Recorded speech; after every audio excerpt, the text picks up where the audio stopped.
তীর্থ আসলে কি জানো?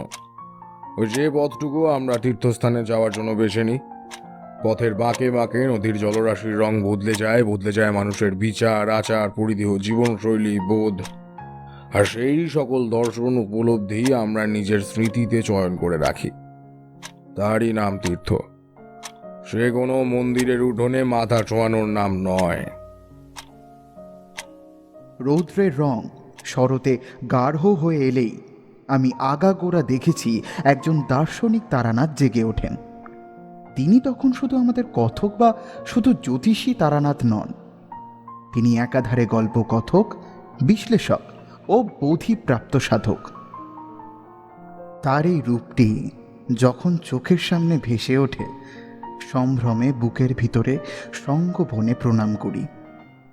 হ্যাঁ, এই হলেন সাধক। কোনো নির্দিষ্ট মার্গ নেই তার। তিনি শৈব নন, শাক্ত নন, না অবতারবাদী বা বৈষ্ণব। তিনি বৃহত্তর মানব বোধের পূজক। কিন্তু কিশোরীর যেমন স্বভাব, এক মুঠো মুড়ি আর এক কামড় বেগুনি মুখে দিয়ে চিবুতে চিবুতে সে বলল,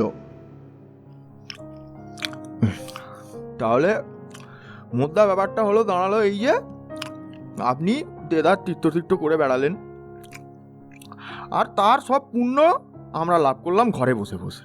না, আপনার গল্পগুলি আর প্রসাদের চেয়ে কোনো অংশে কিন্তু কম নয় ঠাকুরমশাই, যাই বলুন। তারানাথ তার উপর রাগ করেন না, শুধু মজা করে ছদ্মরাগের ভঙ্গিতে বললেন, গল্প? আমরা একসাথে হেসে উঠলাম। চারি যখন চা নিয়ে এলো, কিশোরী ঠোঁটের এক পাশ থেকে বাদামের খোসা মুছে নিচ্ছে গম্ভীর মুখে। সে মেয়েও কম যাবে কেন? চায়ের কাপ কিশোরীর হাতে তুলে দিয়ে সে গম্ভীর গলায় বলল, কাকাবাবু, ওই যে জামার বোতাম ঘরেও একটা মুড়ি রয়েছে। কিশোরী চমকে উঠতেই আমরা হেসে উঠলাম। চারি হাসতে হাসতে আবার ভিতর ঘরে চলে গেল। কিশোরী অপ্রস্তুত হয়েই আবার গম্ভীর হয়ে গেল। তারপর মোটা গলায় বলল, আচ্ছা, থাক থাক থাক থাক থাক থাক আচ্ছা, বরং আপনি ওই যে কি তীর্থযাত্রা না কি একটা কি বলছিলেন না, থাক সেইটাই বলুন, বরং আপনি সেটাই বলুন। তারানাথ হঠাৎ করেই একেবারে গম্ভীর হয়ে গেলেন।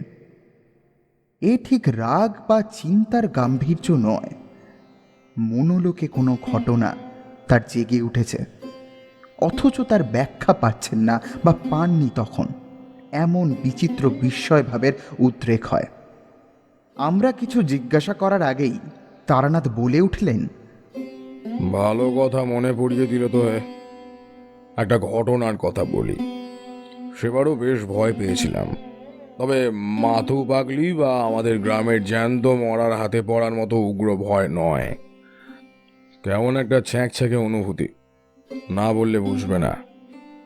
কিশোরী তার পকেট থেকে একটা পাসিং শোয়ের প্যাকেট বার করে তারানাথের পায়ের কাছে রেখে দিল। ঘরময় তামাকের সুমিষ্ট গন্ধ ছড়িয়ে দিয়ে তারানাথ শুরু করলেন, আমাদের মানে তন্দ্রোপজীবীদের নদী পরিক্রমা করতে হয় জানো তো। সকলেই করে এমন নয়, তবে বেশিরভাগই ওই বর্ষা শেষ হলেই বেরিয়ে পড়ে। এতে বছরকাল সময় পাওয়া যায়। জীবিত বা মৃত কোনো অশুভ শক্তির ভয় তো আর আমাদের থাকে না। বর্ষায় পথঘাট পিছল হয়ে পড়ে আর ওতে চলতে বিস্তর অসুবিধা হয়। তো সেবার ঠিক করলাম গঙ্গা পরিক্রমায় যাব। একেবারে গঙ্গাসাগর থেকে ধরব। কাল ভৈরবের কৃপা পেলে গোমুখ অবধি যাব। সে যতদিন লাগে লাগুক গে। আর একটানা হাঁটা তো নয়, মানুষজন দেখতে দেখতে যাওয়া, তাদের সঙ্গে দুটি চারটি আলাপ করা, কুশল বিনিময় করা। নইলে নদী পরিক্রমা বলছে কেন? বিজন পথেই যদি চলতে হতো তবে তো ধরো ঘাস জমি কি বন পথেই চলতে হতো, তাই না? নদীর তীরে অজস্র জনপদ দেখতে দেখতে যাওয়া, তাদের চেনা জানা। মানব জীবন বড় জটিল, তাকে না চিনলে সাধক হওয়া যায় না। মানুষ বাদ দিয়ে তন্ত্র হয় না, মানবিক গুণাগুণ নির্ণয় আর তার বিশ্লেষণের পন্থাই হলো তন্ত্র। যাই হোক, ধাইগ্রাম, নবদ্বীপ, জম্মুদ্বীপ থেকে শুরু করে একেবারে দাইহাট পর্যন্ত অঞ্চলটা একেবারে জনশূন্য। ওদিকে নবদ্বীপ পার হয়ে বাবুলগ্রাম পড়ে গেলে আবার ডাকাতের বাস, এসবই জানা। তবে পথে নামলে জীবনের হিসেব করলে চলে না। যদি মরতেই হয় বুঝতে হবে জীবন ওইটুকুই ছিল। নবদ্বীপে যার আশ্রয়ে ছিলাম তিনি একজন গৃহী ব্রাহ্মণ, তিলক দাস বন্দ্যোপাধ্যায়। ভারী অতিথিপরায়ণ মানুষ। কথায় কথায় বিব্রত হয়ে পড়েন পাছে আমার সেবায় কোনো ত্রুটি হয়। সেদিন দুপুর নাগাদ তার আশ্রয়ে ছেড়ে চলে আসছি। তিনি হাত জোর করে বললেন, ঠাকুর, যদি অভয় দেন তো একটি কথা বলি।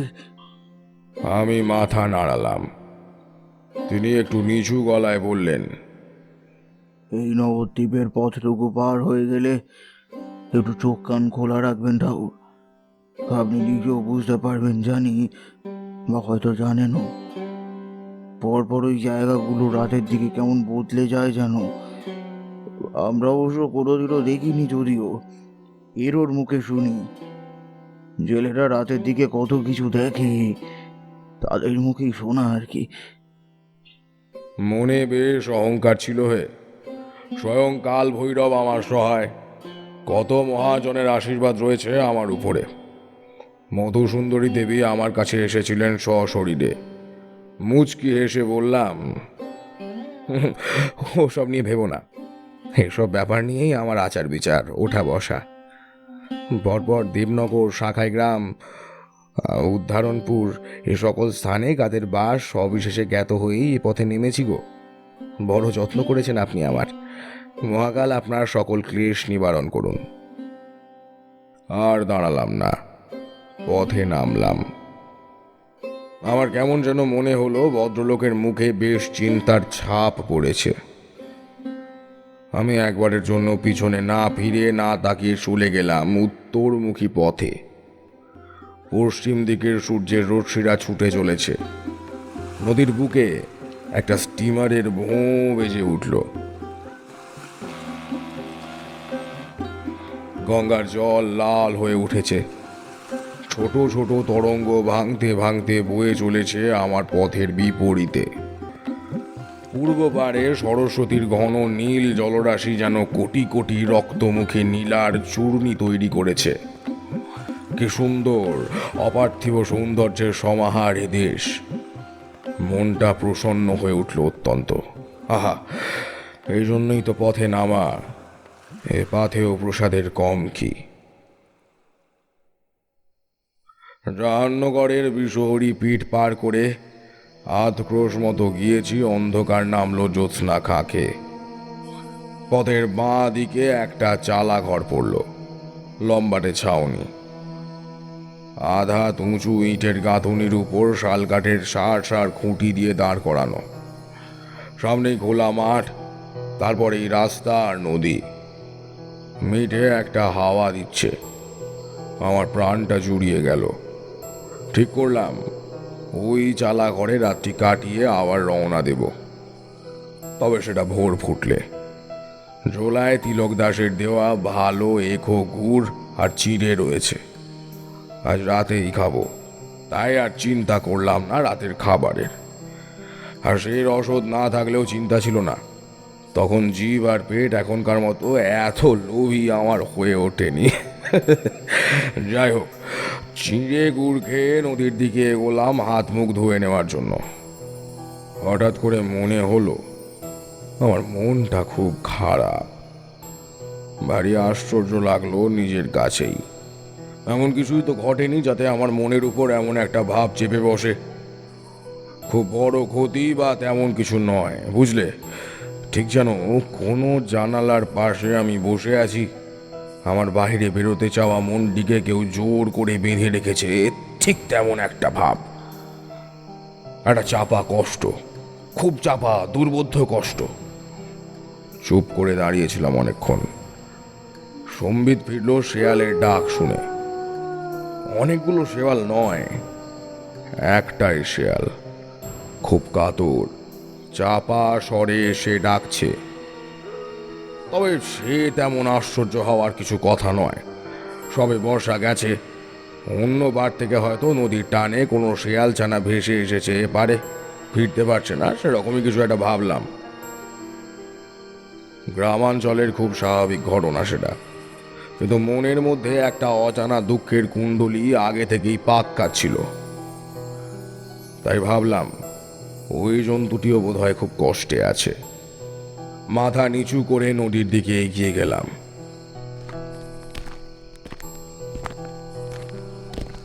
জলের বুকে চাঁদের আলো পড়েছে।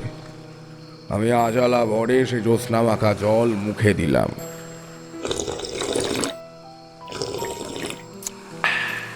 পেট পুড়ে জল খেয়ে উঠে আসছি, হঠাৎ নদীর বুক থেকে কে যেন কেঁদে উঠল। বুক ফাটা কান্না নয়, ফুঁপিয়ে ফুঁপিয়ে খুব করুণ সুরে কান্না। ঘুরে দাঁড়াতেই এক অদ্ভুত দৃশ্য আমার চোখের সামনে ভেসে উঠল। নদীর স্রোতের উল্টো দিকে একটা ডিঙি নৌকো ভেসে যাচ্ছে, আর তার গায়ে গলুইয়ে বসে আছে এক অদ্ভুত মূর্তি। ঘাটের এত কাছ দিয়ে নৌকোটি ভেসে যাচ্ছে যে স্পষ্ট আমি তার সব দেখতে পাচ্ছি। মানুষটির আঁকা পাঁচতলা, কালো কাপড় দিয়ে মোড়া, দুহাতে মুখ ঢেকে সে বসে আছে আর কাঁদছে। হাল নেই, দাঁড় নেই, অথচ সে নৌকা স্রোতের বিপরীত দিকে অনায়াসে বয়ে চলেছে। মূর্তির ঠিক পাশেই সাদা সাদা গোলাকার কতগুলো কি যেন বস্তু ডাই করে রাখা আছে। সেগুলি যে ঠিক কি বুঝে ওঠার আগেই নদীর পূর্ব পাড়ে একটু উত্তর দিগন্ত ঘেঁষে সার সার আগুন জ্বলে উঠল। স্থির আগুন নয়, মনে হলো অসংখ্য মানুষ যেন আগুনের মশাল হাতে ছোটাছুটি করছে। কিন্তু কি আশ্চর্য, কি আশ্চর্য, কয়েকটি আগুন নদীর গর্ভেও আছড়ে পড়ছে, কিন্তু জলে পড়েও সে আগুন নিভছে না। নদীর খাড়া পার বেয়ে আবার উঠে যাচ্ছে। ঠিক তখনই আমার দৃষ্টি আবার পড়ল নৌকাটির উপর। সে ভেসেই চলেছে, কিন্তু আমার সামনে থেকে এক বিন্দুও নড়েনি। ঠিক যেন অনেকটা পথ ঘুরে এই ঘাটিটাতেই আবার সে পৌঁছে গেছে। চাঁদের আলো ম্লান হলেও এবার নৌকোর উপরে ডাই করা গোলাকার বস্তুগুলিকে আমি চিনতে পারলাম। আমার বুক ছিঁড়ে একটা চাপা আর্তনাদ বেরিয়ে এলো। পাশে রাখা পিতলের ঘটি থেকে তারানাথ ঢকঢক করে জল খেলেন।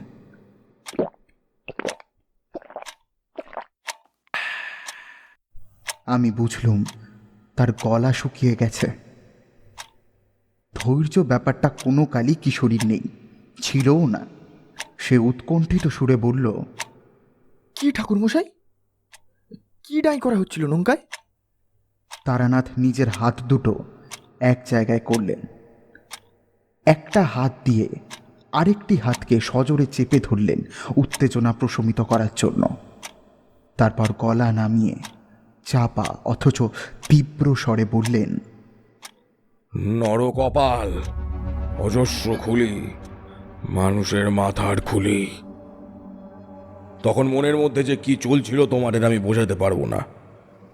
শরতের ঠান্ডা ভেজা বাতাস, শেয়ালের একটানা কান্না, আর সামনে ওই দৃশ্য। তবুও মনের ভয়ের উদ্রেক হচ্ছে না কিছুতেই। শুধু অদ্ভুত এক মন খারাপ ক্রমে আরো আরো বেশি করে চেপে বসছে। যে মাংসপিণ্ড শরীরের সর্বত্র রক্ত সঞ্চালিত করে, তার দ্বার মুখ থেকে কে যেন একটি ভারী পাথর বসিয়ে দিয়েছে। সেটি পার হয়ে কোনো দিকে যাওয়ার জো নেই। গলার মালাটিতে হাত দিয়ে এক মনে কাল ভৈরবের নাম করতে লাগলাম। কতক্ষণ জপ করেছি মনে নেই। আমার মনে হলো আমার দৃষ্টিপথ আর শ্রবণ পথে কেউ খুব সূক্ষ্ম একটি পর্দা ঝুলিয়ে দিল। সব দৃশ্য, শব্দ আমার অনুভব থেকে ধীরে ধীরে মুছে যেতে লাগলো। এক সময় আমার নাকে ভেজা শিউলি ফুলের গন্ধ এসে লাগলো। আমি বুঝলাম এবার সব স্বাভাবিক হলো। ভেজা শিউলির গন্ধ খুব উগ্র হয়, লক্ষ্য করে দেখবে। একটু শুকিয়ে গেলে গন্ধ তেমন খেলতে পারে না, তাই রাতে বা ভোরে শিউলির গন্ধ যেমন প্রাণ ভরে পাওয়া যায়, বেলা বাড়লে তেমনটি হয় না। ঝিঝির ডাক এই প্রথম কানে এলো। এতক্ষণ তারা যেন কোনো ভয়ে চুপ করেছিল। আমি স্বস্তির একটা নিঃশ্বাস ফেললাম। তারপর দোচালাটির দিকে এগোবো ভাবছি, এমন সময় পশ্চিম দিক থেকে একটি মানুষের গলা ভেসে এলো। পথ হারিয়েছেন নাকি পথিক?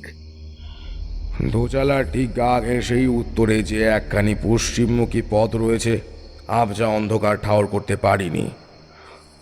মানুষটা এগিয়ে এলেন ঠিক সেই দিন থেকে। জ্যোৎস্না আলোয় তাকে দেখলাম। আহা, সে কি রূপ গো! দীর্ঘ গৌরবর্ণ দেহ, গলায় দুফেরদা তুলসীর মালা, কপালে রসকলি এঁকেছেন বড় যত্ন করে, মুণ্ডিত মস্তক, একটি মাত্র সাদা কাপড় পরনে, সেটি দিয়ে ঊর্ধ্বাঙ্গ ও নিম্নাঙ্গ আবৃত করা হয়েছে। আমি অবাক হয়ে বললাম, আপনি এই অন্ধকারে নদী তীরে কি করছেন? তিনি নরম গলায় বললেন, অন্ধকার নদী তীর নয় গো, গৃহী যখন দেখতে পাচ্ছেন, গৃহও রয়েছে নিশ্চয়ই। ওই একটু দূরেই আমার ভদ্রাসন। স্ত্রী পুত্র কন্যা নিয়ে ধার দেওয়া আশ্রয় থাকি। আসুন না, একটা রাত আমার বাড়িতেই অবস্থান করুন, আমরা ধন্য হই। যাতে বারুজীবী, তবে পৃথগান্নের ব্যবস্থা আছে। আমার গুরু ভাইরা এলে সে ব্যবস্থাই ব্যবহার করেন, আপনার কষ্ট হবে না। কি অদ্ভুত নরম সুন্দর কথা বলার ধরনে বিভূতি! বুঝলে, তোমায় কি বলবো, যেন শতাব্দীর একদম শুরুতে ফিরে গিয়েছি। আর আমার গ্রামের কোনো পিতৃস্থানীয় মানুষ আমাদের নরম স্নেহময়ী বাংলা ভাষায় কথা বলছেন। এইসবের টানেই তো বারবার গৃহত্যাগী করেছি। আমার দেশের অত্যন্ত অঞ্চলগুলিতে যে ভালোবাসার ফুলগু ধারা বয়ে চলেছে, তার জলে বারবার দেহ পবিত্র করে নিতে চেয়েছি। মাঝে মাঝে মাঝে মাঝে আমার মনে হয় তন্ত্রশিক্ষা বোধ হয় অজুহাত মাত্র। আদতে আমি মানুষের কাছে ছুটে যেতে চেয়েছি, তাদের চিনতে চেয়েছি, জানতে চেয়েছি। শাস্ত্রমতে আমাদের একই দিনে দুটি গৃহে থাকা বিধিসম্মত নয়।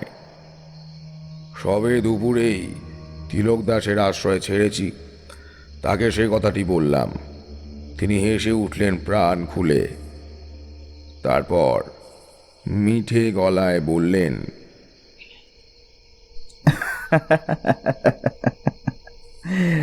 এখনো কি বিশ্বাস জন্মায়নি পথিক? ওই আকাশ থেকে শুরু করে এই মাটি পর্যন্ত ঘর মাত্র একজনেরই। আমরা তো প্রকোষ্ঠবাসী। এই কুঠুরি সে, কুঠুরিতে খুঁটে খুঁটে খুঁতকুড়ো জমা করছি। আর ভারী অহংকার, আমার সম্পত্তি, আমার পুত্র, আমার স্ত্রী। আদেও আমার বলে কি আছে কিছু? ওই তো পরের ঘাট থেকে পবিত্র শ্মশানভূমি শুরু হয়। লজ্জা নিবারণের বস্ত্রটুকুও সেখানে বিসর্জন দিতে হয় অন্তিম যাত্রায়। দ্বিধা করবেন না পথিক, ওই একটি মাত্র ঘরে আমরা সবাই রয়েছি, আজও, সহস্র বছর পরেও। আসুন। তার গলায় এমন এক স্নেহময় আদেশের সুর ছিল যে আমি আর না বলতে পারলাম না। পশ্চিমমুখী পথে এগিয়ে চললাম। কি নরম জ্যোৎস্না পড়েছে পথের পাশের পেঁপে বনে। সারি সারি আম গাছ পথের দুপাশে এমনভাবে দাঁড়িয়ে আছে যেন কোনো প্রাচীন মন্দিরের সার সার স্তম্ভ। সামনে যে বৃদ্ধ মানুষটি আমাকে পথ দেখিয়ে নিয়ে চলেছেন, তিনি আমাকে চেনেন না, আর তিনি আমার অপরিচিত। তবে সেই যুগে আতিথেয়তার একটা জোর ছিল, বুঝলে, একটা নিবেদন ছিল। তেমনটি আর দেখি না এখন। নিজেও কি আর পারি। ওই তোমরা আসো, ব্যাস, আর কেউ কি আসেন, বা আমি কি অমন ডেকে আনতে পারি? আসুন, ঘর তো ওই একজনেরই। খুদ খুঁড়ো যা জড়ো করেছি সেও তার দেওয়া, ভাগ করে খায়। পারি না।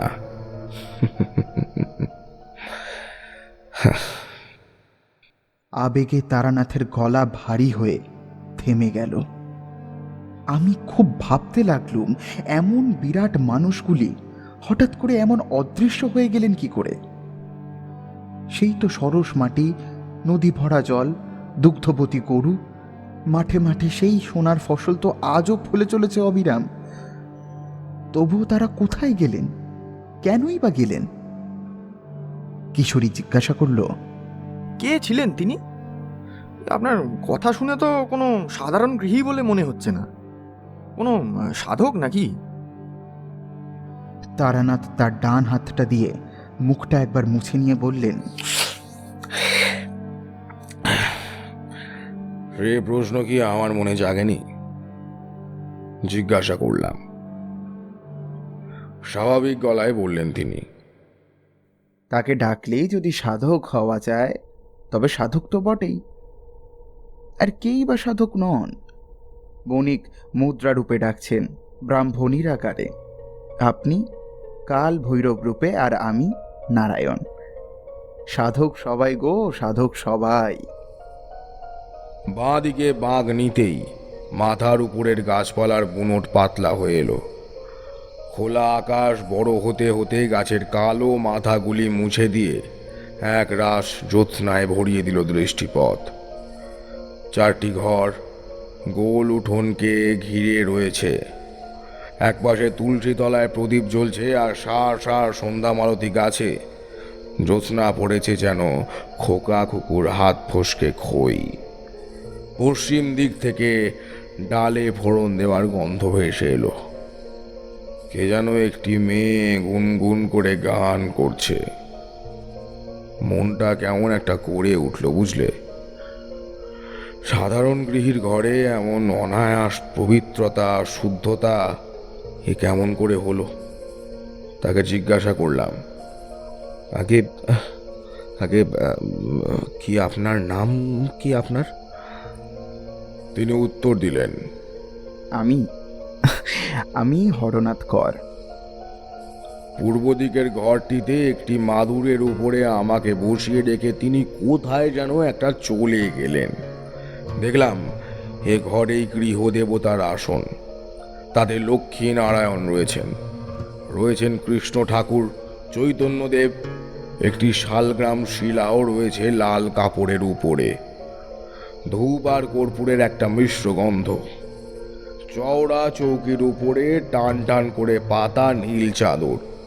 চৌকির এক পাশে ধানের বস্তা একটির উপর করে আরেকটি এরমভাবে সাজিয়ে রাখা হয়েছে। তার পাশে আবার বিচি কলার কাঁদি, কাঁচা পাকা পেঁপে, নারকেলের ডাই করা হয়েছে। হরনাথ সম্পন্ন গৃহস্থ বেশ বোঝা যায়। তার ঘরের লক্ষ্মীশ্রী দেখলেই সেটা ঠাউর করতে পারা যায়। একটি মাত্র প্রদীপ জ্বলছে ঘরে। হ্যারিকেনটি একেবারে নিভু নিভু করে দেওয়া হয়েছে একটি সবুজ টিনের বাক্সের উপর। পাশে বাঁধানো লাল খাতা। বুঝলাম ওটি হরনাথের তহবিল। এই ভাবো তো একবার, একেবারে অপরিচিত এক ব্যক্তিকে তিনি তার তহবিলের পাশে প্রায় অন্ধকার ঘরে বসিয়ে রেখে গেছেন। ভাবতে পারি এখন আমরা এমন করার কথা। সেকালে একে অপরের প্রতি বিশ্বাস ছিল না। মানুষ মুখ থেকেই ভালো খারাপ বুঝে ফেলতে পারত।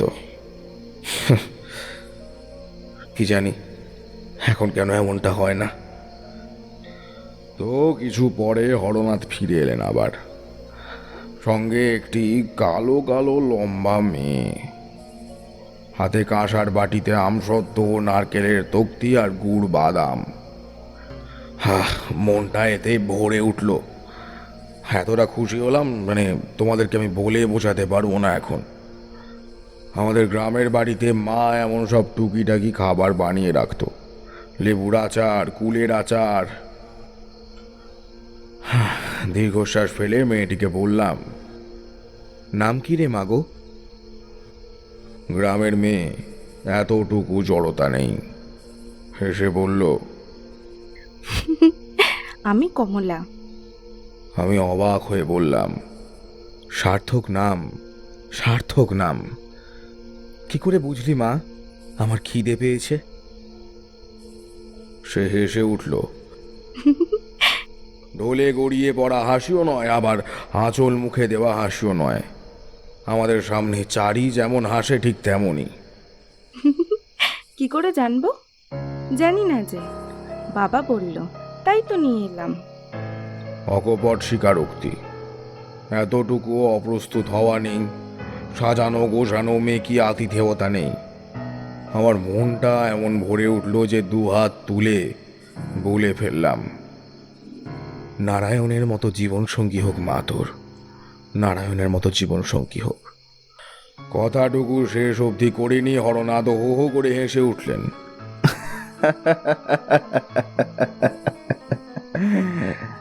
আমি অবাক হয়ে তার দিকে তাকাতে তিনি হাসি থামিয়ে বললেন, ওদিকে তো উগ্রচণ্ডা নটরাজি মনে হয় কপালে রয়েছে মেয়ের।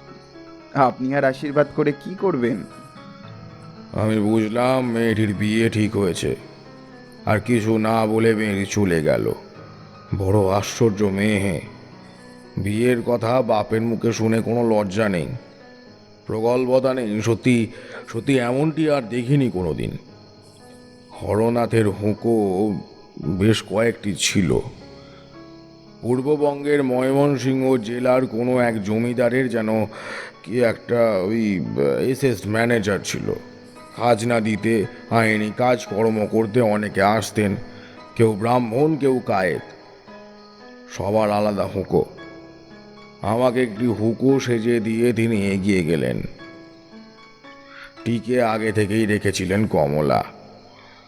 হুঁকোতে পরপর কয়েকটি টান দিতেই আমার নদীর ঘাটে দেখা অদ্ভুত দৃশ্যটি মনে পড়ল। বললাম সব। পূর্ব পাড়ের ছুটন্ত আগুন, নৌকার অদ্ভুত কাণ্ডারি, স্তূপীকৃত নরকপাল, হরনাথ, সেই সব শুনে চুপ করে বসে রইল। তারপর দীর্ঘশ্বাস ফেলে বললেন,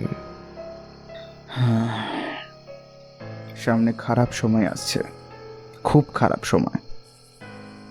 তবে ওপারের আগুন অনেকেই দেখেছে। প্রথম প্রথম আমরাও ভয় পেতাম।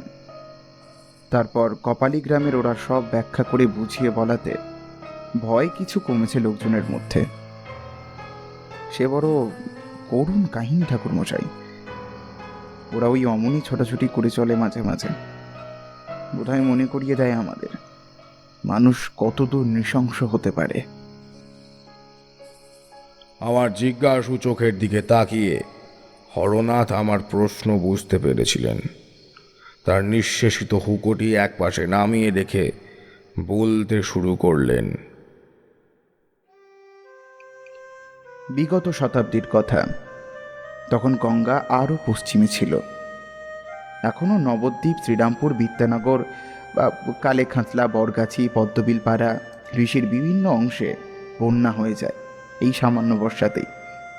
এই তো নদী পরিক্রমায় বেরিয়েছেন। পথে দেখতে পাবেন জায়গায় জল জমে আছে। এখন তাও বাঁধ দিয়ে নদী সংস্কার করে বন্যার জল রোধ করা যায়। সে সময় আশ্বিনের বৃষ্টি মানেই বন্যা। সেবারও এমন অবস্থা। বন্যায় বিঘাকে বিঘার ফসল ডুবে একেবারে শেষ হয়ে গেল। যা ধান ছিল তা হেজে গেল জমিতেই। পুকুরের মাছ বনু জলে ছোঁয়া পেয়ে উল্টো পথে একেবারে মূল নদীতে গিয়ে পড়ল। চাষি, জেলে, কুমোর কামরার সব একই অবস্থা। কপালী গ্রাম নদীর পাড় ঘেঁষে বলে তার অবস্থা সবচেয়ে খারাপ। তার উপর বন্যার জল নামলে মহামারী তো আছেই। এর মধ্যে জমিদার ধূর্যটি প্রসাদের উপর খোদ ব্রিটিশ প্রভুর ফরমান এলো। বন্যায় সরকারের প্রভূত ক্ষতি হয়েছে। খাজনা 1.5 গুণ 2 গুণ যা হোক বাড়িয়ে সে ক্ষতি পূরণ করতেই হবে, নইলে রায় বাহাদুর খেতাব তো হারাতেই হবে। কোষাগারে টান পড়াও আশ্চর্য কিছু নয়। ধূর্যটি প্রসাদ অত্যাচারী ছিলেন না এমন নয়, তবে নৃশংসতা তার চরিত্রে ছিল না। কিন্তু ইংরেজ সরকারের ফরমান পেয়ে তিনি হিতাহিত জ্ঞানশূন্য হয়ে পড়লেন। ব্রিটিশ প্রভুর বিরুদ্ধে মাথা তুলে প্রতিবাদ করবেন সে শিরদাঁড়া তার ছিল না। অগত্যা তার ক্রোধের আগুনটুকু আছড়ে পড়ল হতদরিদ্র সর্বশান্ত গ্রামবাসীদের উপর। সে এক বড় অদ্ভুত অবস্থা। যতই মারো কাটো চাবুক দিয়ে পেটাও, খালি কলসি হাজার ঝেড়েও যেমন এক বিন্দু জল পাওয়ার উপায় নেই, তেমনি গ্রামবাসীদের পিষে ফেলেও নয়া পয়সা উসুল হলো না। আদতে তো নেই কিছু, দেবে কোথা থেকে? ধৈর্যটিপ্রসাদ ভেবে বসলেন এ বুঝি তাদের বিদ্রোহ। ওদিকে কপালীদের সারা বছর এক বেলা করে খাওয়া, সূর্য ডুবলে তারা এক জল আর মদ ছাড়া কিছুই মুখে তোলে না। তারা সম্বৎসরকালের জমানো কিছু সঞ্চয় দিয়ে ছোট করে শ্মশানকালী পুজোর আয়োজন করল। এ তাদের অবশ্য করণীয় আচরণবিধি, উপোস থেকে হলেও করতে হবে। কপালী বোঝেন তো, গ্রামের সকলেই ছোট বড় কাপালিক। এসব লোকমুখে ধৈর্যটিপ্রসাদের কানে এসে খবর পৌঁছল। এমনিতে কপালীদের তিনি খুব একটা ঘাঁটাতেন না, কিন্তু এবারে তিনি আর রেয়াত করলেন না। পাইক ডেকে আদেশ দিলেন, দে পুড়িয়ে দে গোটা কাপালি গ্রাম। সে এক বীভৎস দৃশ্য। কপালীদের জোয়ান বা আধবুড়ো যারা ছিল তারা তো বেরিয়ে গেছে নদী পরিক্রমায়। ঘরে শুধু শিশু, বৃদ্ধ, অদীক্ষিত ছেলে ছোকরা আর মেয়ে মানুষ। আগুনে পোড়া দেহের জ্বলুনিতে কেউ বন বাদার ভেঙে লাফিয়ে পড়ল নদীতে। ছেলেকে কোলে নিয়ে মা পুড়ে ছাই হয়ে গেল। বাচ্চা পেটে কুচি বউ, ঠাকুর বসাই ঠাকুর বসাই। এ তো আমার চোখে দেখা দৃশ্য নয়, কিন্তু যতবারই শুনেছি বুক ঠান্ডা হয়ে গেছে ভয়ে, হু হু করে উঠেছে দুঃখে। এমন যেন আমার পরম শত্রুরও না হয়, এমন আগুন যেন কারুর জীবনে আর না প্রবেশ করে। আমি দেখলাম হরনাথের দেহ কণ্টকিত হয়ে উঠেছে, চোখ টল টল করছে জলে। আমি ধরা গলায় বললাম, ধৈর্যটিপ্রসাদের কিছু হলো না? একটা সুদীর্ঘ নিঃশ্বাস ছাড়লেন হরনাথ। বললেন, নিয়তিকে কে খণ্ডাবে ঠাকুর মশাই? কোথায় যেন শিকারে না কিসে গিয়ে সারা দেহে এক রোগ নিয়ে ফিরল। এক চোখ কানা, সারা দেহে ঘা, সারা দেহ কালো চাদরে ঢেকে রাখত সে। চোখের সামনে বউ, ছেলে, নাতিপুতিরা অদ্ভুতভাবে মরে যেতে লাগলো। তবে সবচেয়ে ভয়ানক পরিণতি হয়েছিল পাইকদের যে সর্দার ছিল রঘুনাথ তার। কপালী গ্রামে সে নিজের হাতে আগুন দিয়েছিল। তা এক পূর্ণিমার রাতে সে বিরাট এক আম গাছের মাথায় উঠে নিজের গলায় নিজে ফাঁস দিয়ে, ভাবুন একবার, জমিদার বাড়ির হাতার মধ্যেই সে গাছ। আবার ধৈর্যটিপ্রসাদের ঘরের জানালা দিয়ে সে ভয়াবহ দৃশ্য দেখা যেত। কাজের লোকজন, চাকর বাকর যা ছিল আগেই পালিয়েছে। ওই মৃতদেহ নামানোর লোকও পাওয়া যায়নি। কাক শকুনে ঠুকরে ঠুকরে খেয়েছে। চোখ কেন, নাড়ি ভুড়ি। একদিন সকালে হঠাৎ করেই শোনা গেল ধৈর্যটিপ্রসাদও উধাও হয়ে গেছে। উধাও মানে একেবারে শূন্য। মরলে তো লাশও থাকবে, তাও নেই। শুধু পরদিন থেকে উদ্ভব জেলের ডিঙি নৌকাখানিও উধাও। এই রহস্যের আজ অব্দি সমাধান হলো না ঠাকুর মশাই। লোকমুখে ফেরে ধৈর্যটি জমিদার আর কপালী গ্রামের কাপালিকদের অভিশাপের কথা। আর ওই ভরা নদীর ওপারে মাঝে মাঝে ছুটোছুটি করতে দেখা যায় ওই আগুনগুলোকে। হরনাথ দীর্ঘশ্বাস ফেললেন। আমরা দুজনেই চুপ করে বসে রইলাম বেশ কিছুক্ষণ। রাত বাড়ছে, বুঝলাম শিউলি ফুলের গন্ধ আরো গাঢ় হয়ে উঠছে। হরনাথ উঠে পড়লেন। না, দেখি ওদিকে কি হলো। হরনাথ রসবতীর দিকে চলে গেলেন। তার ঘরটি ঘিরে পাতায় পাতায় সরসর শব্দ হচ্ছে। দু এক পশলা বৃষ্টিও বোধহয় হয়ে গেল। আমার মনে হলো আমি যুগ যুগ ধরে এখানেই বসে আছি, আর আমার চতুর্দিকে মানুষ নিঃশব্দে হাসছে, খেলছে, কাঁদছে, জ্বলছে, আবার আবার বেঁচে উঠছে।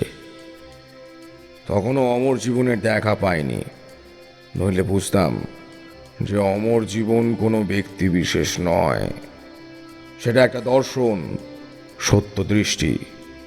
আমরা প্রত্যেকেই দেহান্তরে জন্মান্তরে যুগ যুগ ধরে বসে আছি এক অসীম অনন্ত পথের পাশে। এ পথের সকলেই পথিক, সকলেই দিশারি, সকলেই পরিব্রাজক।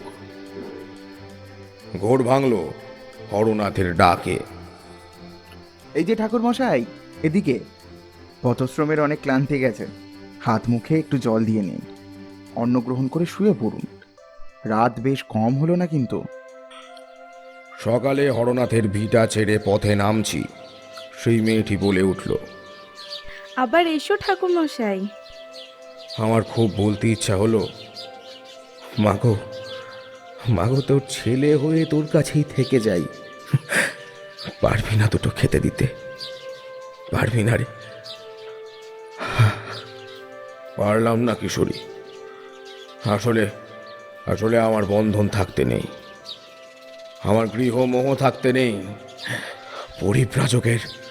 পরিব্রাজকের আবার ঘর কি গো?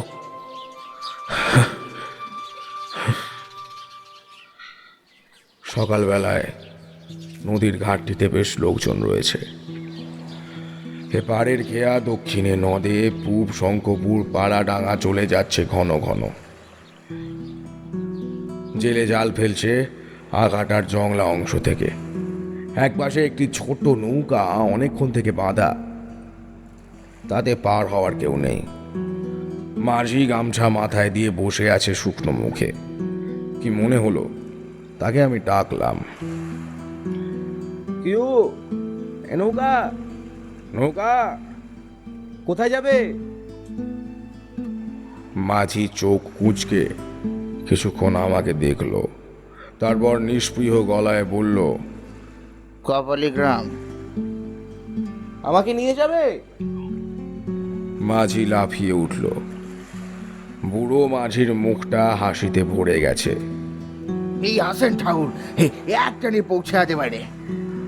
মাঝির নাম সালামউদ্দিন। কপালি গ্রামের পাশের গ্রাম নবেড়া, সেখানে বাড়ি। ছেলেদের একজন বড় গঞ্জে মাংসর দোকান দিয়েছে। ছোট জনের পাটের ব্যবসা তাকে নিয়ে যেতে চায়। সারান্দান কথা, সালাবুদ্দিন জলের পোকা, ডাঙায় গিয়া শেষের দম বাইজা মারবানে।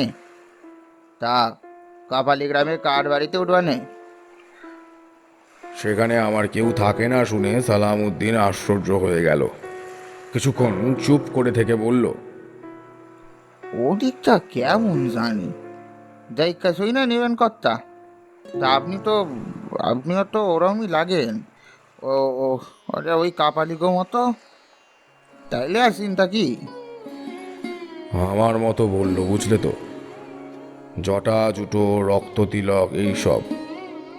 কপালি গ্রামের কোনো ঘাট নেই, নবেড়ার ঘাটে নেমেই সেখানে যেতে হয়। খুব বেশি দূর নয়, ওই ক্রোশখানেক। সালামউদ্দিন ছাড়ল না। আশ্বিনের রোদে নাকে সর্দি গরমি হতে পারে। মনে মনে হাসলাম তার সারল্যে। নদী পরিক্রমা করতে বেরিয়ে যদি সর্দি গরমির ভয় থাকে প্রাণে, তাহলে আর ইহ জীবনে গোমুখ দর্শন করতে হবে না। হাজার বলা সত্ত্বেও সালামউদ্দিন তার ঘরে আমাকে নিয়ে গেল না। বলল তার ঘরে মেয়ে মানুষ নেই, রান্না বান্নার পাট সে চুকিয়ে দিয়েছে আমিনাকে মাটি দেওয়ার পরেই। সে এখন তার দ্বারা হবে না। তার বাড়ি পার হয়ে কপালি গ্রামের দিকে 2-4টি বাড়ির পর সন্ন্যাসী ঘোষের বাড়ি।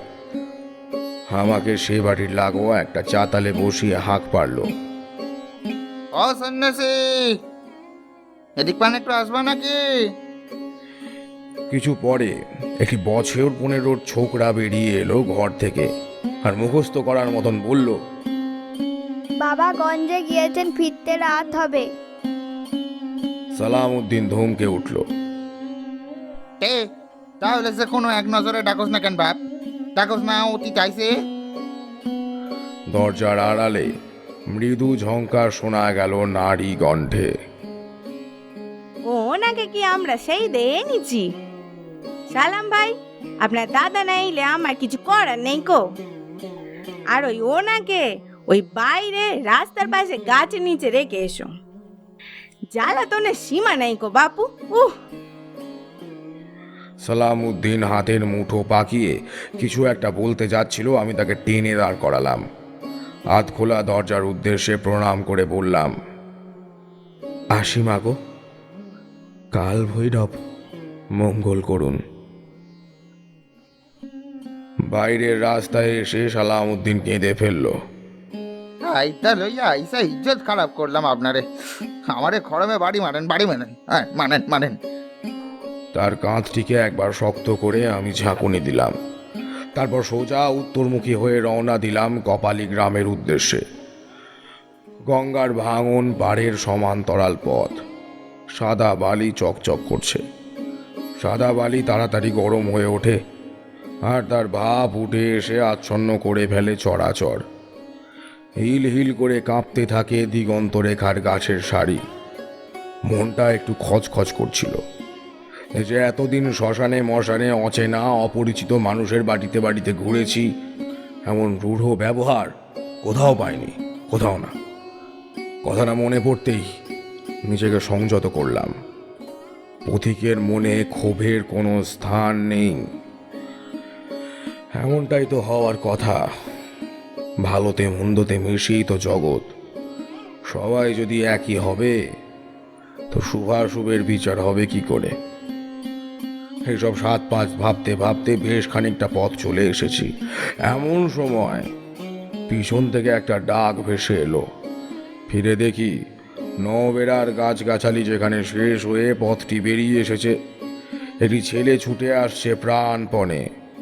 আর থেকে থেকে ডেকে উঠছে, ঠাকুর মশাই, ও ঠাকুর মশাই। দাঁড়িয়ে পড়লাম। ছেলেটি আর একটু কাছে এলে তাকে চিনতে পারলাম।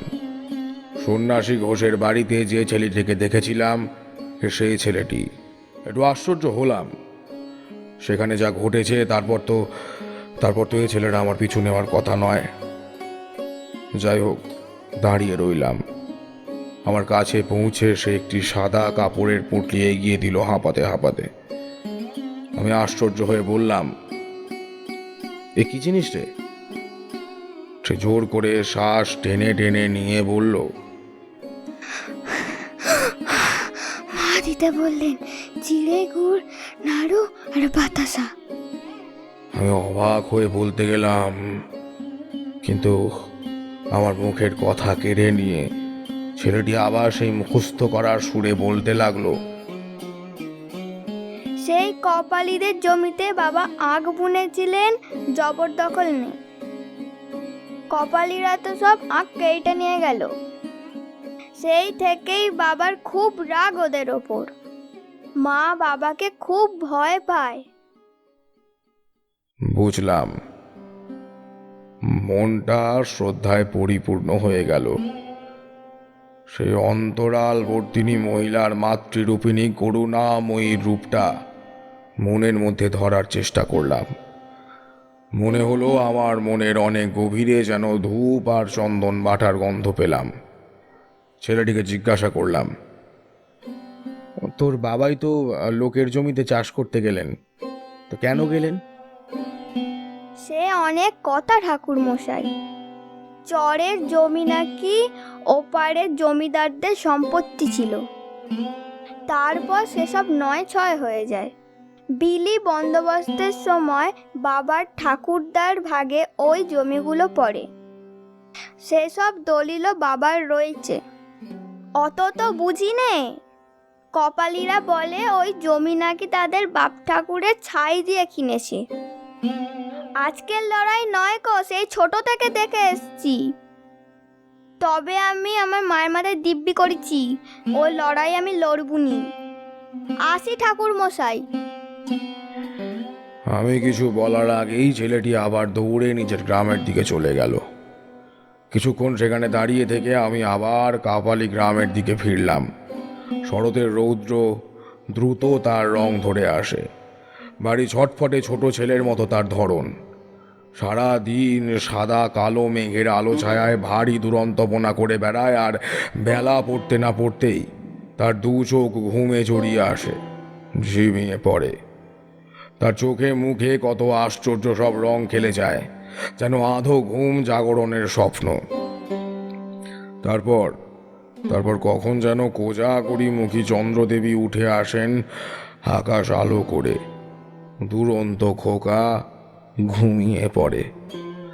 বড় আশ্চর্য এ মানব নিবাস, বুঝলে বিভূতি? কাউকে চেনা যায় না এক দর্শনে। কত রঙের কত আকারের মুখোশ পরে মানুষ বসে আছে। সেসব স্বর্গ পার হয়ে মনের অন্তরে ঢুকতে গেলে যে পথ পার হতে হয় তারই নাম তীর্থ। আমার উপলব্ধি হলো, নদী পরিক্রমার নামে যুগে যুগে সাধকগণ মানব পরিক্রমাই করে গেছেন। ঘাটে ঘাটে তীর্থে তীর্থে মানবরূপী পুণ্য আমাদের জন্য অপেক্ষা করে আছেন স্মরণাতীত কাল থেকে। কখনো হয়তো তার কাছে পৌঁছতে পারি, আবার কখনো বিফল হই। তবে পথ ছেড়ে যাওয়ার উপায় নেই, বুঝলে? আমার এই ছোট্ট ঘরটিও পথেরই অংশ। দেওয়াল যা তুলেছি তা আজকাল নেই। আমার শুধু পথ চলাটুকু আছে। বাকি জানেন পথের দেবতা। তিনি প্রসন্ন হয়ে হেসে উঠলে আমি দিশা পাই, নইলে মাথা কুটে কুটে মরি অঘাটায় বিজনে। আমি মাথা নিচু করে হেঁটে চললাম কপালি গ্রামের দিকে। সন্ধ্যা নেমে এলো নীরব গৃহবধূর মতো। আবঝা আধারের ঘোমটা তার ক্ষুদ্র উজ্জ্বল প্রদীপের চাঁদ। একটা বড় বাঁশঝাড় পার হয়ে গ্রামে ঢুকেই যে অনুভূতিটি আমার হলো তা হলো নৈঃশব্দ। নিস্তব্ধ গ্রামাঞ্চলে আমি আগেও অজস্রবার এসেছি, কিন্তু নীড়ের শব্দহীনতা আগে কোনো দিন অনুভব করিনি। চাঁদের আলোয় সবই স্পষ্ট দেখা যায়। সারি সারি খোড়ো ঘর, নিকোনো উঠোন, মানুষও যে আশেপাশেই আছে বেশ বুঝতে পারছি। কিন্তু জীবনের এমন নিঃশব্দ উপস্থিতি অবাক হয়ে গেলাম আমি। গাছপালার প্রাচীর পার হয়ে একটা গোলাকার ফাঁকা জায়গায় এসে পড়লাম। সেই জায়গাটিকে ঘিরেই গ্রামখানি। চোখের সামনে যে কটি ঘর দেখতে পাচ্ছি সেটি ছাড়া যে তার আর কোনো বসতি নেই। আর তা ঘরগুলির ফাঁক দিয়ে দেখা উত্তরের আলোকিত শূন্য মাঠ আর পশ্চিমের গঙ্গার চকচকে রূপলি জল দেখেই বোঝা যায়। উজ্জ্বল জ্যোৎস্নায় ভেসে যাচ্ছে ফাঁকে জায়গাটা। ঘরে ঘরে আলো জ্বলছে, কোনোটি প্রদীপের আলো, কোনোটি আবার রান্নার উনুন। কোন দিকে যাব ভাবছি, এমন সময় ডান পাশের একটি বাড়ি থেকে ডাক ভেসে এলো। তা কাকে খুঁজছ? লম্বা মতো একটি লোক খালি গায়ে এলো। উঠোন পথে ফারাক নেই। তার উঠোনে আমি, আমার পথে সে। আমি তার উদ্দেশ্যে হাত জোড় করে বললাম, আমি পথিক, নদী পরিক্রমায় বেরিয়েছি। পথে আপনাদের গ্রামটি পড়ল। বিশেষ কাউকে খুঁজছি না তেমন। লোকটি আরো কাছে এগিয়ে এলো। একটা ধুতি দিয়ে হাঁটু অবধি আবৃত। মুখের থেকে পেঁয়াজ আর তারির মিশ্র গন্ধ বেরিয়ে আসছে। আমাকে আপাদমস্তক দেখে নিয়ে তিনি বললেন, সাধনা করা হয় বুঝি? আমি কেন জানো তখনই সত্যি কথাটা বলে উঠতে পারলাম না। মনের উপর কাল রাতের মতো সেই চাপা দুঃখের ভাবটা আবার চেপে বসতে লেগেছে। আরও কয়েকটি ছায়া ছায়া দেহ দুদিকের বাড়ি থেকে বেরিয়ে আসছে বেশ বুঝতে পারছি। বুকটা কেমন একটা করে উঠল। এত নিঃশব্দে মানুষ হাঁটতে পারে, আর সবারই দেহ শীর্ণ রুগ্ন, মুখে কোনো অভিব্যক্তি নেই। চলতে হয় জীবিত আছে তা দেখানোর জন্যই যেন চলছে। জোর করে মনের ভাব গোপন করে বললাম, সে অর্থে আর সাধক হতে পারলাম কই। এই আপনাদের মতো মানুষের কাছে আসি, যদি কিছু পাই। তারা হেসে উঠল সমস্বরে।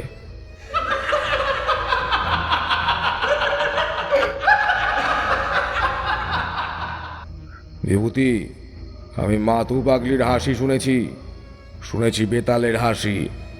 ভয়ে প্রাণ পাখি উড়ে যাওয়ার জোগাড় হয়েছে, কিন্তু এমন হাসি জীবনে প্রথম শুনলাম। জীবনকে দগ্ধে দগ্ধে তিল তিল করে খুন করার মতো ওই হাসি আর সহ্য হলো না আমার। আমিও তারানাথ তান্ত্রিক, স্বয়ং কাল ভৈরব আমার সহায়। চিৎকার করে উঠলাম, অসভ্যের মতো হাসছো কেন? কেন হাসছো তোমরা? আমি মশকরা করছি তোমাদের সঙ্গে? হ্যাঁ, এই পোড়া গ্রামে নইলে আছে নাকি? আগুয়ান ছায়াগুলো থেমে গেল এক লহমায়। হাসিটাও থেমে গেল। বেশ কিছুক্ষণ আমরা দুপক্ষই চুপ করে রইলাম। প্রথম লোকটি অনেক পরে একটা দীর্ঘ নিঃশ্বাস ফেলে বলল, পোড়াগ্রামই বটে, আসলে আমরা হলাম ঘর পোড়া গরু। অচেনা লোকে বিশ্বাস হয় না, আর বিশ্বাস হয় না মিষ্টি কথায়। এসো ঘরে এসো। তা গরিব ভিকিরির ঘরে 4টে চাল ভাজা ছাড়া আর কিছু পাবে না। আর বলি, তাড়ি চলে নাকি? হ্যাঁ, ও ঢের আছে। ছায়ামূর্তিগুলো থেমে গিয়েছিল যেখানে, বোবা হারগিলের পাখির মতো সেখানেই আলো আধারিতে দাঁড়িয়ে রইল। আমি বারবার পিছু দেখতে দেখতে আসছিলাম। সেই দেখে লোকটি বলল, এসো এসো, ভয় নেই। ওরা বাইরের লোক খুব বেশি দেখেনি, তাই দেখছে। একটি মাটির সরায় করে সে আমাকে দুমুঠো শুকনো চাল ভাজা খেতে দিল। 2টি কাঁচা লঙ্কা আর মাটির ভাঁড়ে ওই গেঁজানো তাড়ি দিল। খেলে খাও, না খেলে না খাও, দেওয়া কর্তব্য, এরম একটা ব্যাপার। চাল ভাজা মুখে ফেলে চিবুতে লাগলাম। দেখি সে একটি মাটির কোলকে বের করে ধরিয়ে ফেলেছে। গন্ধে বুঝলাম বেশ উচ্চমানের গাঁজা। কটু গন্ধ, তবুও চতুর্দিক বদ্ধ হয়ে আসছে না। একটু দূরেই নদী বয়ে চলেছে, শনশন হাওয়া উঠছে। আমার চুল দাড়ি ধোঁয়াগুলো ঘোট পাকানোর আগেই উড়ে যাচ্ছে জানলা দরজা পার হয়ে জ্যোৎস্না ভরা মাঠে। এক সময় সে নিঃশেষিত কলকেটির পাশে উপুর করে রাখতে আমি জিজ্ঞাসা করলাম, এ বালির চড়ায় থাকো কি করে তোমরা? চাষাবাদও তো বিশেষ কিছু হয় না। সে আমাদের জোগাড় হয়েই যায়। ডাক্তার মুক্তার এদিকে আর কে খুঁজে বলো? শত্রুকে বান মারতেও আমরা, আর রুগীর জল পোড়াও আমরা। মাঝে মাঝে তো মনে হয় আমরাই ভগবান। যাক, বাবা ছোটবেলা বলে গেছিলেন, তারাপদরে, যতদিন পাপ আছে আমরা আছি। তখন খুব দ্বিধা জেগেছিল মনে, আমরা কি তবে পাপাচারী? এখন আর ওসব ভাবাও হয় না। হয় ভাবের ঘোরে, নয় তারির ঘোরে দিন কেটে যায়। খাওয়া দাওয়া নামমাত্র, তাই রোগও নেই। আমি বললাম, এমন করে ভাবছো কেন? তন্ত্র শক্তিতে কারোর খারাপ হলে কারো ভালো তো হচ্ছে। আর পাহাড় পুণ্য বিচার করার তুমি কে, আমি কে? সেজন আছেন, অলক্ষ্যে বসে সব দেখছেন। তারপর ফুঁসে উঠল, তা কারো ভালো হওয়া মানে কি ভালো? ওই যে জমিদার আমাদের গ্রামগুলোকে পুড়িয়ে দিলে, তাতে কি পুণ্য হয়েছিল শুনি? হ্যাঁ, আবেগের বশে উত্তেজিত হয়ে পড়েই তারাপদ হাঁপাতে লাগলো। মুখ চিরে বেরিয়ে এলো অদম্য কাশি। কাশতে কাশতে দুর্বোধ্য স্বরে কত কি সে বলে গেল। আমি চুপ করে রইলাম। এ মুহূর্তে আমি হিতাহিত যাই বলি না কেন তার মাথায় ঢুকবে না, আরো বেশি অসুস্থ হয়ে পড়বে সে। একটু ধাতস্থ হলে মাটির কলসি থেকে জল গড়িয়ে তার সামনে ধরলাম। সে কিছুক্ষণ ভ্যাল ভ্যাল করে আমাকে দেখলো, তারপর জলের পাত্রটি হাতে নিয়ে অনেকটা স্বগতোক্তির মতো বলতে লাগলো, চিরকাল কি আর অমন ছিল? ওই মাঠে চাষ হতো, ধান, সর্ষে, পাট, গরু ছিল ঘরে। বাপ পিতামার মুখে চলে আসা গল্প শুনতাম। আমাদের বাড়ির পুরুষেরা গরুর দুধে হাত ডুবিয়ে সর মাপত। হাত বেয়ে দুধ গড়িয়ে পড়লে আর সে দুধ তাদের রুচত না। বাড়ির মেয়েরা সে দুধ আবার জাল দিয়ে ঘন করে এনে দিত। ওই যে দেখছো সরু পথটা, আরে সামনে বাড়ির পাশে যে ঝুপড়ি গাছ তার নিচ দিয়ে, পাচ্ছ না? না পাওয়ারই কথা, জংলা হয়ে আছে তো, কাটে কে? ওইখান দিয়ে মেয়েরা ঘাটে যেত, নৌবেরা নদীতে কল কল করে হাসতো, লুটোপুটি খেয়ে পড়তো এ ওর গায়ে। সব গেল গো সব। ওই জমিদার এমন আগুন লাগালে মানুষ তো পড়লই, আশেপাশে সব জমি যেন বাজা হয়ে গেল। শুধু বালি আর বালি, সাদা বালি। দেখো কি সুন্দর রূপোর মতো চকচক করছে বাঁজা জমি। আসলে দাঁত মিলে আছে রাক্ষসী। যে কজন আছি এখনো গিলে খুঁটে, তাদের খেয়ে তবে ওর পেট ফুটবে। যত সব। আমি বললাম, সে জমিদারও তো শাস্তি পেয়েছে বলো। তার সংসার ভেসেছে, সে নিজে মরে জ্বালা জুড়িয়েছে।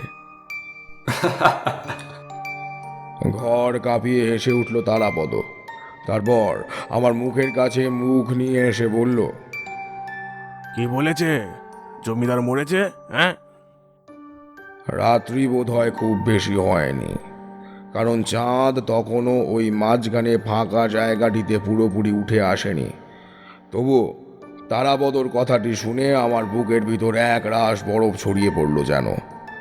জমিদার মরেনি। বেঁচে থাকলে তার বয়স তবে এখন 150 বছর হওয়ার কথা। ভাঙা ভাঙা গলা খাঁকাটি দিয়ে পরিষ্কার করার চেষ্টা করছি, এমন সময় তারাপদ উঠে দাঁড়ালো। এদিকটায় বেশ গাছগাছালি রয়েছে, যদিও তাদের আড়ালে নদীর ভরা দেহখানি স্পষ্ট দেখা যায়। চাঁদের আলো আর একটা আবঝা ধোঁয়াশায় ডুবে আছে ঢোল কলমি, শ্যাওড়ার বন, বাঁশ গাছের গোড়া ডুবে আছে বৃষ্টির জমে থাকা জলে। তাতে জোনাকি জ্বলে উঠছে নিঃশব্দে, যেন চাঁদের আলোর টুকরো। আশ্চর্য, এ গ্রামে ঝিঝি ডাকে না, রাত চড়া পেঁচা উড়ে যায় না ডানা ঝাপটিয়ে, বাদুর চামচিও দেখিনি এখনো পর্যন্ত। তারাপদ ফিসফিস করে বলল, গ্রাম বাঁধা আছে বলে অনেক নিশাচরি গ্রামে আসতে পারে না। কিছু দূর গিয়ে যেখানে গাছের প্রাচীর শেষ হয়, নিচু গলায় তারাপদ বলল, আমি জানি না আমি কি দেখতে এসেছি হে অর্ধপরিচিত কপালের সঙ্গে। তবুও মনে হচ্ছে হাওয়ার তরঙ্গে জলের ঢেউয়ে ভেসে কোনো এক অপার দুঃখ যেন ভেসে আসছে আমার দিকে। এ দুঃখের শেষ নেই, জীবন নেই, মরণ নেই, শুধুমাত্র বয়ে চলা আছে, পরিক্রমা আছে কালের কুটিল আবর্তের ঘূর্ণিতে। নদীর হাওয়ায় একটু একটু শীত করে উঠছে আমার।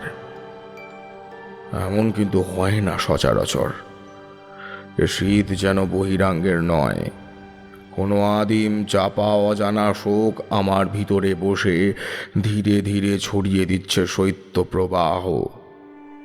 চাদরটা ভালো করে জড়িয়ে নিতে যাব এমন সময় তারাপদ নদীর দিকে ডান হাত প্রসারিত করে চাপা উল্লাসের স্বরে বলে উঠল, ওই ওই ওই সামনের বাবলা গাছ, তার নিচে উবু হয়ে বসো, সময় প্রায় হয়ে এলো।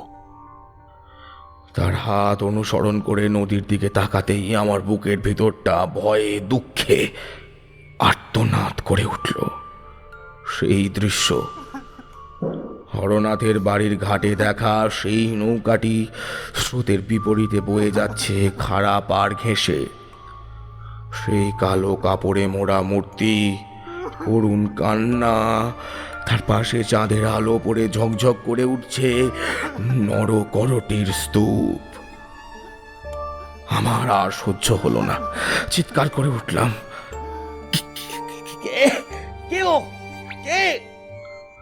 আমার চিৎকার শুনেই হয়তো মূর্তিটি কান্না থামিয়ে দিল। প্রথমে মাথাটি তুলল, তারপর ধীরে ধীরে উঠে দাঁড়ালো নৌকার উপর। উফ, সে কি ভয়ানক দৃশ্য! চাঁদের আলোয় দেখলাম সে সম্পূর্ণ নগ্ন, সারা দেহে ভন ভন করে উড়ে বেড়াচ্ছে মাছি, পোকা মাথাটা আমার চোখের কাছাকাছি, তাতে থক থক করছে ভেজা ভেজা ঘা, আর আর আর তার একটা চোখের গর্ত সম্পূর্ণ শূন্য। অন্য চোখটা সম্পূর্ণ ঠিকরে বেরিয়ে আসতে চাইছে অসহ্য যন্ত্রণায়। আমাদের দিকে তাকিয়ে অসহায় সুরে হা হা শব্দে আধো কান্না আধো আর্তনাদ শুরু করলো। আমি তারাপদকে ঝাঁকুনি দিয়ে বলতে লাগলাম, ওকে এবার ছেড়ে দাও, ওকে এবার ছেড়ে দাও, যেতে দাও ওকে পারে, যেতে দাও, শান্তি দাও হতভাগাকে, শান্তি দাও। অসহায় মূর্তি সহ নৌকাটি আমাদের চোখের সামনে দিয়ে বয়ে চলে গেল দূরে, বহু দূরে। তারাপদ চোখ তুলে আমার দিকে তাকালো। আমি দেখলাম সেই রাগ, সেই উল্লাস আর নেই। তার পরিবর্তে একটা অনুশোচনা, একটা নির্বোধের মতো ভাব সেখানে খেলা করছে। বিড়বিড় করে সে বলল, এমন তো হয় না, এমন তো দেখিনি কোনোদিন। আমি তার হাত ধরে বললাম, কি দেখনি তারাপদ, কি দেখনি? বিহবল সুরে সে বলল, এমন এমন তো কতবার ওই মূর্তি এই তীর ঘেঁষে বয়ে গেছে। এমন করুণ মূর্তি সে কোনোদিন আমাদের দেখায়নি। আজই প্রথম এমন করে উঠে দাঁড়ালো। আমি পাগলের মতো আর্তনাদ করে উঠলে বললাম, ওকে অমন করে বাঁচিয়ে রেখেছো কেন তোমরা? কেনই বা রেখেছো কেন? নরকরটিগুলো কার? কার বলো তারাপদ, বলো ওইগুলো কার? চুপ করে থেকো না, বলো। আমাদের পূর্বপুরুষদের মধ্যে যারা ওই অগ্নিকাণ্ডের পর বেঁচে ছিল, তারা তন্ত্রবিদ্যার মাধ্যমে ধৈর্যটিকে অভিশাপ দিয়েছিল। সে অমর হয়ে এই নদী পরিক্রমা করে বেড়াবে চিরকাল, অনন্ত পর্যন্ত। আর সঙ্গে বয়ে নিয়ে বেড়াবে তার পরিবার, আত্মীয় পরিজনের নরকরটি। সে মেনেও নিয়েছিল তারানাথ। এই পথে সে প্রতি রাতে বয়ে গেছে স্রোত ঠেলে উজানে। শুধু কান্না শুনেছি আমরা, শুধু কান্না। এমন করে আর্তনাদ করে অনুনয়ের ভঙ্গিতে কোনো দিন উঠে দাঁড়ায়নি। তবে কি তোমাকে দেখেই? আমি প্রাণপণে বলে উঠলাম, তাই যদি ভাবো তারাপদ, কাল ভৈরব যদি তেমনই নির্দিষ্ট করে থাকেন, মুক্তি দাও হতভাগ্যকে। আমার কথা রাখো। সে কি খুবই কঠিন কোনো প্রক্রিয়া? বলো আমাকে, আমি করব সব। তাতে আমার যা হয় হবে, যা হয় হবে। তোমার পূর্বপুরুষের ক্রোধ আমার উপর বর্ষিত হোক। তারাপদ দীর্ঘশ্বাস ফেলে বলল, কঠিন প্রক্রিয়া তো কিছু নয় বলি মনে হয়। আমারই এক পূর্বপুরুষ ধৈর্যটির একটি চোখ উপড়ে এনেছিল তার অসাবধানতার সুযোগ নিয়ে, আর কে ডুবিয়ে সেটি তারা সংরক্ষণ করে রেখেছিল। সঙ্গে জিয়ে রেখেছিল ধৈর্যটি প্রসাদের অভিশাপ। সেটি গঙ্গায় বিসর্জন দিলেই হবে। তাই করো তবে।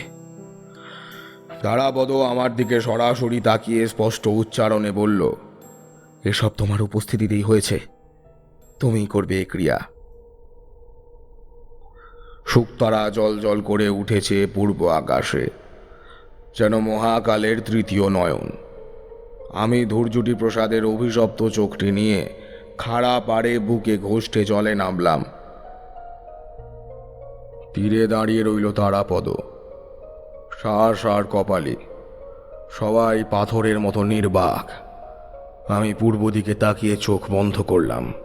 তারপর স্পষ্ট উচ্চারণে বললাম, ওং দেবতাভ্য পিতৃভস্য মহাদগিভ্য এব চ নমো সদা বৈ সদা বৈ নিত্যমেব তবস্থিতি।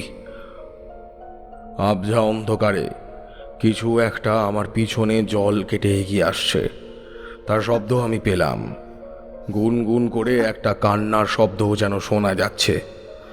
আমি ধীরে ধীরে পদ্মবীজের মালাটি খুলে ঘাটের উপর রেখে দিলাম।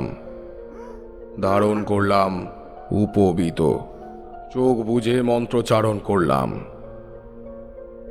ওং আম হা বাজস্ব প্রসব জগমাত্তি মে দ্যাবা পৃথিবী বিশ্বরূপে হামাগস্তং পিতরা মাতর যুবমা সহমা নৃতত্যং গম্যত। কান্নার শব্দটা থেমে গেল।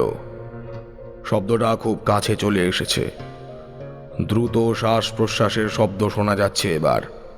আমি দুর্যোটি প্রসাদের চোখটি নদীর জলে বিসর্জন দিলাম আর চোখ বুঝে প্রাণপণে বলে উঠলাম, এ দিগন্ত পুষ্পে ওং জলনারায়ণ নমঃ, ওং শেষাং শ্রদ্ধং ক্রীতমিদং দশামখ্যায় তৃপ্তায় त्वयि जले पत्रिताय करन्दिं समपीतं, ॐ ययो श्रद्धं क्रीतमिदं तयोरोग्या हि तृप्तये तयि जले पत्र्यानदिकं समर्पितं समर्पितं। একটা দীর্ঘশ্বাসের শব্দ শোনা গেল, যেন যুগ যুগ ধরে জমে থাকা পুঞ্জীভূত যন্ত্রণা শ্বাসের মাধ্যমে আছড়ে পড়ল নদী বক্ষে। একটা প্রবল ঢেউ তোলপাড় করে উঠল, কিন্তু সে তীরভূমির দিকে এগিয়ে এলো না। তারপর সব শান্ত। খাড়া পার বেয়ে আমি উঠে এলাম তীরভূমিতে। নদীর দিকে ফিরে তাকাবো, কিন্তু আর পারলাম না। তারাপদর উদ্দেশ্যে ভুরু তুললাম। সে ঘাড় নেড়ে বলল, চলে গেছে। আর দাঁড়ায়নি গো, কোথাও দাঁড়ায়নি। আমার ফিরতি পথের দুপাশে পড়ে রইল কপালি গ্রাম, সালাম উদ্দিনের কুঁড়ে ঘর, সন্ন্যাসী ঘোষের দালান কোঠা, হরনাথ আর তার কালো মেয়ের ভিটা। কারো উঠোনে গিয়ে আর দাঁড়ায়নি। আমি জানি তারা আছে, থাকবে চিরকাল। এই পথের দুপাশে যে অগণিত তীর্থভূমি মন্ত্রপুত আলেয়া রয়েছে, তার প্রতি প্রকোষ্ঠে প্রকোষ্ঠে দেবদানবের বাস। সকলে খুঁত কুড়ো সঞ্চয় করে চলেছে ভবিষ্যৎ প্রজন্মের জন্য। পুণ্যের ভাগ, পাপের ভাগ ওই বিরাট হিসেব রক্ষকের তহবিলে জমা হয়ে থাকছে। এ খণ্ডানোর শক্তি এ বিশ্বে কারও নেই। শত পরিক্রমায় যাও, শত সহস্র তপস্যা করো, পুণ্যভূমি তপভূমির বুকে যেখানেই যাও, নিয়তি কেন বাধ্যতে? তোমাতে আমাতে যে ভালোবাসা, যা টানে তোমরা বারবার ছুটে আসো আমার কাছে। আমি উদ্গ্রীব হয়ে থাকি তোমাদের পায়ের শব্দটি শোনার জন্য, যার দাবিতে চারি বারবার তোমাদের কাছে লেশের ফিতের পুতুলের জন্য বায়না করে গেছে এ যাবৎ। বলো তো বিভূতি, কিশোরী, এর বড় তীর্থস্থান আর কোথায় আছে? কিশোরী বলল, তাই বলে 150 বছর বেঁচে থাকবে একটা লোক? আমি তার হাত ধরে টেনে তুললুম। অমন অনেক দীর্ঘজীবী মানুষ আছেন। কাশীর তৈলঙ্গ স্বামীর নাম শুনেছ তো? তার উপর তো অমর জীবন রয়েছেনি। চলো চলো, এখান থেকে এখনই চলো, ট্যাক্সি মিলবে। তারানাথ হাসলেন। সামনের শনিবার এসো, খাঁটি এখো গুড়ের নাড়ু খাওয়াবো, বুঝলে? কিশোরী দাঁড়িয়ে পড়ল। পেলেন কোথায়? তারানাথ চোখ দুটো গোল গোল করে বললেন, কমলার ছেলে এসেছিল গ্রাম থেকে, দিয়ে গেছে। আমরা বেরিয়ে এলুম। আমার নিশ্চিন্দিপুরের কথা হঠাৎই খুব বেশি করে মনে পড়ে যেতে লাগলো। নবাবগঞ্জের সড়ক, নীলকণ্ঠ পাখি, পাকা সিঁদুর কৌটো আম আর হরিহর রায়ের ভিটা। শরতের রাতে হঠাৎ হঠাৎ চোখ ভিজে যায়। ঠান্ডা বাঁধালুম না তো, কি জানি।